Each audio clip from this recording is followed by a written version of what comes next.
Yo, what is going on, my beautiful brothers and sisters, fellow radiators of love?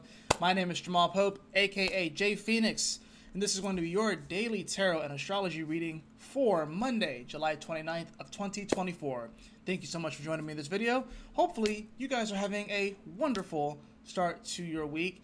Hopefully you guys had a wonderful weekend. Let's go ahead and hop into it today, see what the cards say, see what the planets are doing, so we can see how you can be better prepared to navigate these celestial energies. Well, I have the Page of Swords in reverse. The Page of Swords in reverse. This is someone who is curious, wants to learn, wants to grow.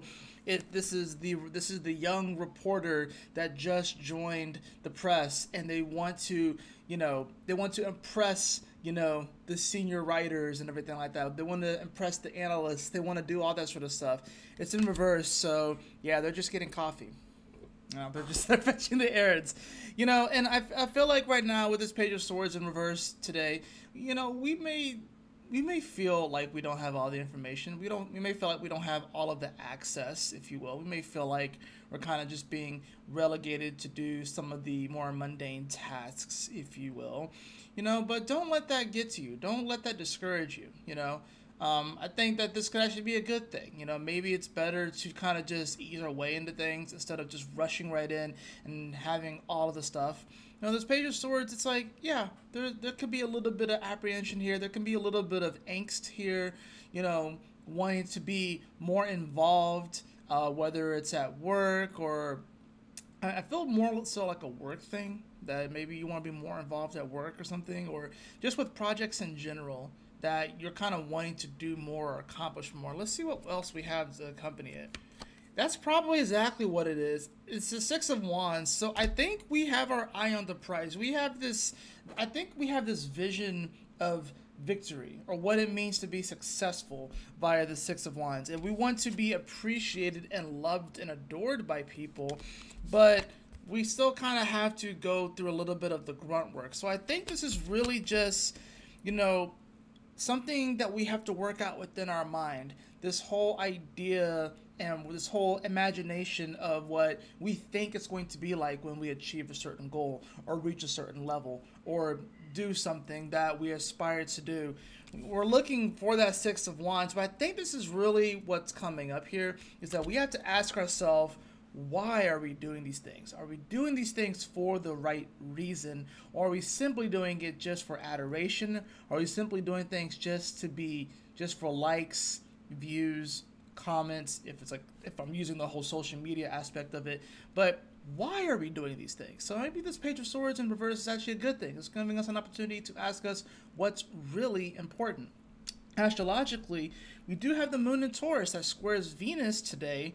Venus, of course, is in Leo. It's also going to conjunct Uranus and make a sextile to Neptune all before it enters into Gemini. So probably not the easiest aspects even for this moon, even though it is exalted in Taurus and it feels good there, it wants to be emotionally grounded. The square to Venus, that's definitely the Six of Wands kind of energy. It's like this clambering, this wanting, the prize, the shininess, the excitement of Venus in Leo, wanting the shiny things, wanting the jewelry, wanting the adoration, wanting to be bright, wanting to be seen, and I think that the square here is like, well, the moon's like, well, maybe what you really want is to, maybe you don't want to dress up all the way. We gotta find that balance between, it's like, okay, maybe we do kind of adorn ourselves going out, or then, maybe we just want to, wear like an oversized t-shirt and not really want to do too much, So it's that weird, kind of dichotomy, what I'm saying? It's like, sometimes you dress up and do all that sort of stuff, but then other times you just kind of want to just be a little bit more, laid back, chill, and not as, I guess you would say, glamorous. So it's like, I'm trying to find that balance. The conjunction with Uranus is an interesting one, just because Uranus is always a wild card, especially here in Taurus. You don't really know what you're going to get, and Uranus doesn't like to even be here in Taurus, so it's even weirder. So, I think this would be more so of like maybe like an emotional, like emotions probably coming out of nowhere, especially after the square to Venus. So, you could be having a good, great day and then suddenly you get sad out of nowhere, or you get happy out of nowhere, or you get angry out of nowhere. But this can be an emotion that's probably coming from left field, and more than likely it has to do with that square to Venus. And of course, Venus is also dealing with relationships. So maybe there's something that happens in a relationship, whether it's romantic, whether it's with a family member or a colleague, that kind of triggers an emotional response, but it doesn't happen in the moment. It happens once it conjuncts Uranus. Then that moon's going to hit Neptune and make a sextile over to Neptune before it enters into Gemini. And these aspects, these happen rather quickly. Whenever the moon makes an aspect, it usually only lasts about 2 hours. You have like the 2 hours leading up to it, the exact moment, and then you have the 2 hours afterwards where the energy is kind of wearing off. So we are going to see this moon go from grounded Earth and then hit Venus in fire, Uranus in earth, and then Neptune is in water. So you get all of those elements, and then it goes into air. And we got to try and make sense of it. That's the weird thing about a day like that. The other interesting thing, of course, too, is that as soon as it goes into Gemini, it meets up with Pluto and it meets up with Mercury. So I feel like emotionally, we may kind of feel like we're a bit all over the place. And we're trying to, by the end of the day, we're trying to figure out what exactly just happened, and how we can kind of take that information and how can we, create this vision of the Six of Wands, if you will, kind of bring it back to the cards. We kind of come to the end of the day trying to figure out, okay, what is it that I really do want? What is it that I'm really trying to attract and receive into my life?